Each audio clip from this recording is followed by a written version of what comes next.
شروع اللہ کا نام لے کر جو بڑا مہربان نہایت رحم والا ہے۔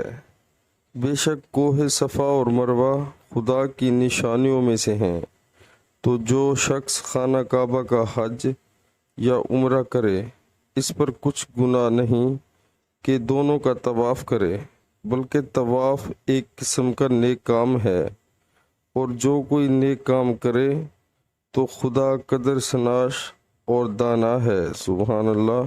پیارے مسلمانوں، اللہ تعالی ہمیں بھی حج و عمرہ کرنے کی توفیق عطا فرمائے، 5 وقت باجماعت نماز پڑھنے کی توفیق عطا فرمائے، اور قرآن پاک کو ترجمے کے ساتھ سن کر اس پر عمل کرنے کی توفیق عطا فرمائے۔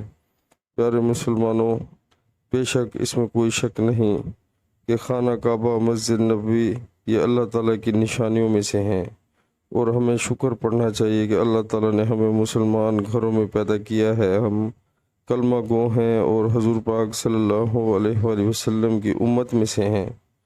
تو پیارے مسلمانوں، ہم صرف یہی شکر ادا کرتے رہیں اللہ تعالیٰ کا، تو یہ بہت کم ہے، کیونکہ خدا نخواستہ اگر اللہ تعالیٰ ہمیں کافر گھر میں پیدا کر دیتا یا کسی مشرک کے گھر میں پیدا کر دیتا تو ہم بھی ویسے ہوتے، نعوذ باللہ، اللہ معاف کرے۔